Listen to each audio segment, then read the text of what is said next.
My unhealthy obsession with avoiding negativity. It sounds great to say, just block out the noise, control your environment. But at what point are you avoiding hearing or feeling what the truth about you is? We can't sit here and say, I have blind spots, and others see things about you that you've lied and convinced to yourself just to rationalize a sense of momentum for yourself. Then when she reaches out to me and says she wants to talk about everything, I say, I don't see the point in that. Nothing will change. Am I contradicting my optimism attitude I portray myself if I'm avoiding what I need to hear just so I don't need to change? Hey, if you guys could, you made it this far, if you could please like, comment, and subscribe.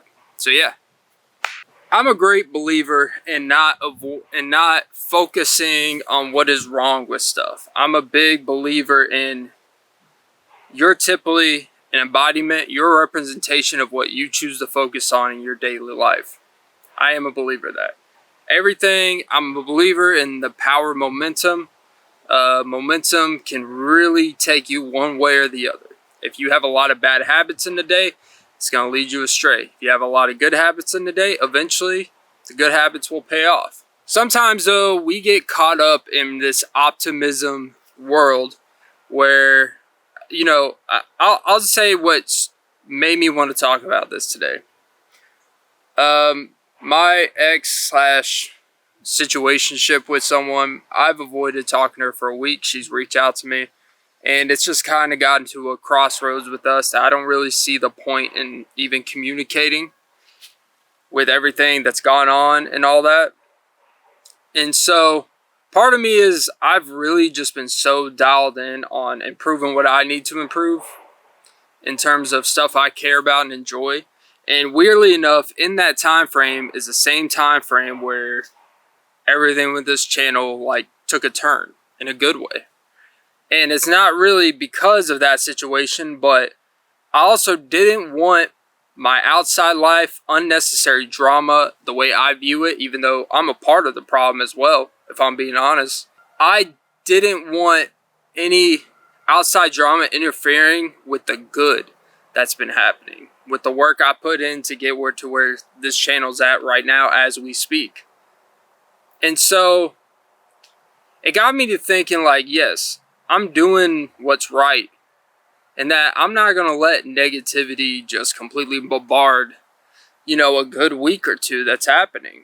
You know, it doesn't, in the grand scheme of things, it's just YouTube, it's just views, it's just subscribers, but it's still a good feeling that something you put time and work in is paying off in some capacity. And do you want to let negativity affect that any bit? It can affect your mood, it can affect how you think about things, maybe if even reinviting that into your life. Is the juice worth the squeeze, I guess you could say. And I've really contemplated that. This morning, I'm recording this on Saturday. This morning, I finally like, you know what? Because she reached out to me last night and said, can you come over and talk? Can we just talk? And part of me was like, there's nothing good that could come. I don't need to get into detail why going to see someone in person that you've been intimate with could go wrong.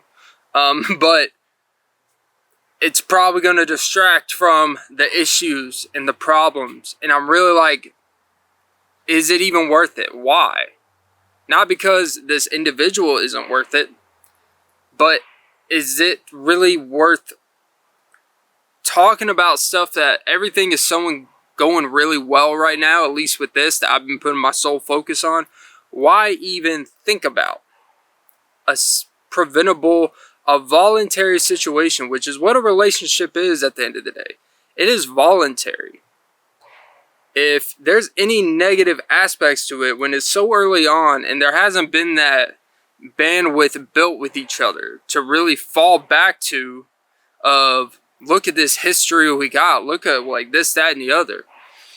If it's already this many, like, why invite that into a life that's already up and down as is, you know.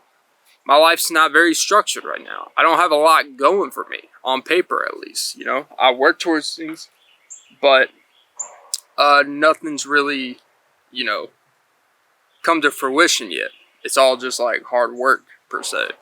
It got me to think about the overall idea of negativity and how am I holding this barrier of feeling like because I just deserve to feel good all the time and avoid the real issues, you know, with myself. Or and I'm saying this in a way because I know we all, every guy that watches this or person who's ever watching, we all try to avoid the negative aspects. We just keep pushing stuff down like, I don't want to deal with this. I don't have time for this, blah, blah, blah.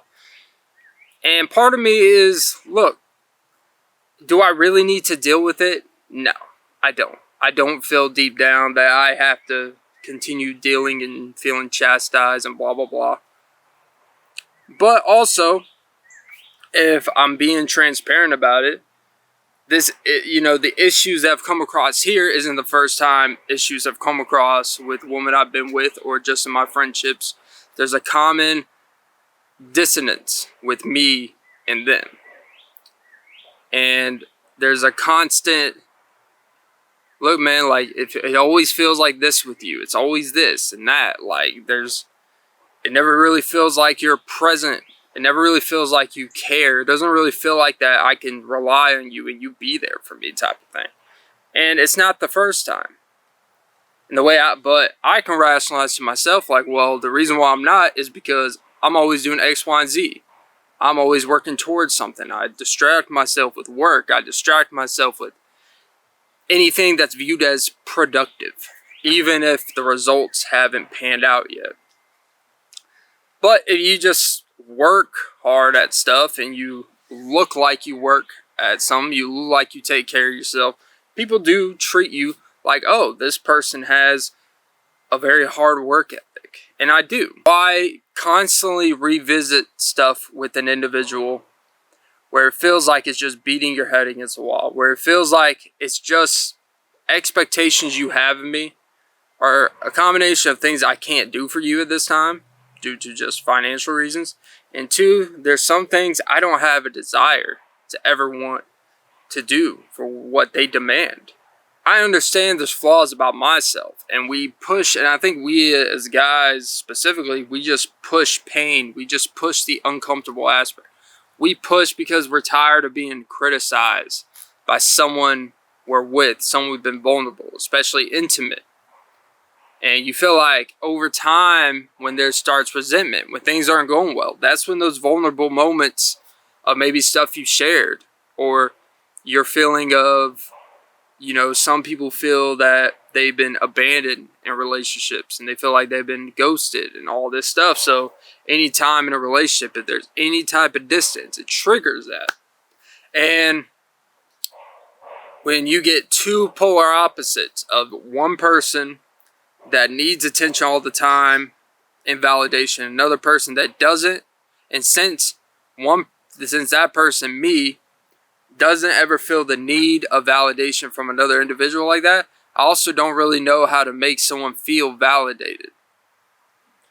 And the other person's love language is, hey, since I expect this, they say I love you and I care for you 20 times a day. But what someone says versus how one receives it is two different things. I don't want to hear the shit all the time. I don't want to hear everything that's not great about me. Who does? But I have to be honest with myself, and this is a reflection on myself, and I think that's the point of this channel. Like, sometimes you think things out loud, and you have such a bias towards things that you forget, like, there's another individual on the other side that sees aspects of you, that you have convinced yourself that you're this specific type of person, that you're someone that nothing bothers you and all this stuff, and they probably see that there is stuff that bothers you. But there's a protective aspect of yourself because of how you don't want to be perceived by not only your love interest, the opposite sex in general, but also how you just don't want to be perceived off first impression from strangers. As a guy, you never want to be viewed as weak from strangers, especially from other grown men. Like if you're a 30-year-old and guys in their 40s and 50s, they make judgments based off your appearance. They make judgments based off your physical prowess.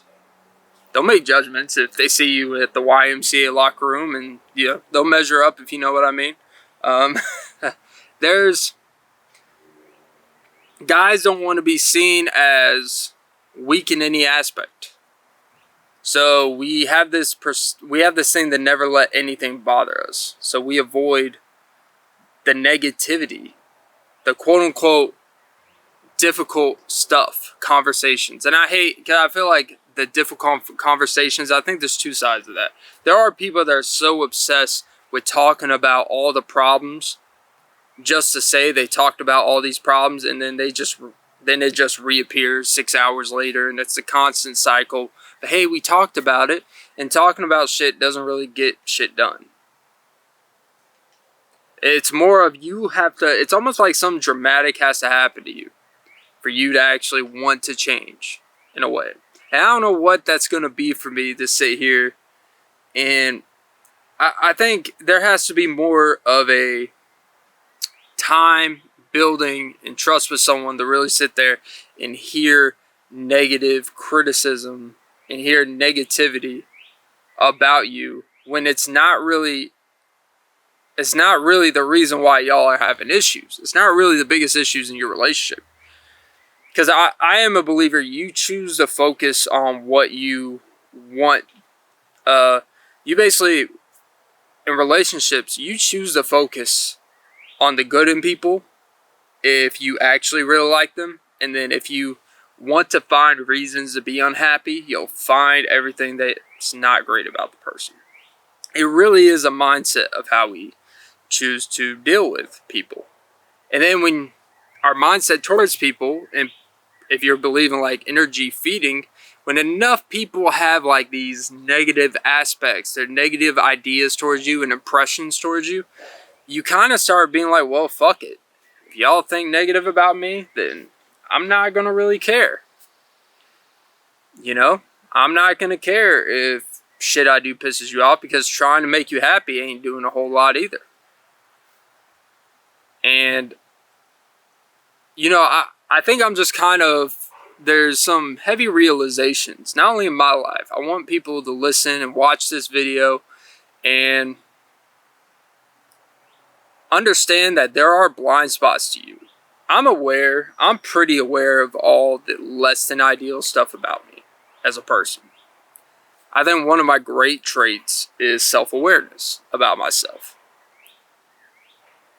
But even with my self-awareness, I don't choose to focus every day on what's not going well, what's not great, my flaws, what I lack, where I should be in life type of stuff that people obsess over. I don't obsess over that stuff.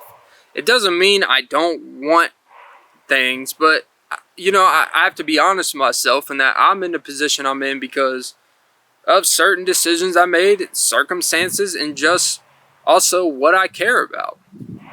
And I don't regret what's led me here in my life right now. I don't.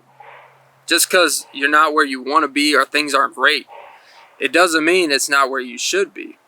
Not to get all like psyopy and preachy here, but like I'm a believer, like you have to completely like detox yourself from society and the world and your beliefs about stuff. And the more you disconnect and the more disconnected and fully wrapped up into yourself you get, it does honestly kind of makes you hard to adjust back into social norms. It makes it hard to adjust in healthy relationship aspects, because your goal isn't to just please an individual to please an individual. Your goal isn't just to appease the masses. Your goal is actually to live your life every day to what feels right. And if you put all the time into that, all your worries and what matters to you will gravitate towards that. And you'll accept the less than ideal stuff that comes with that.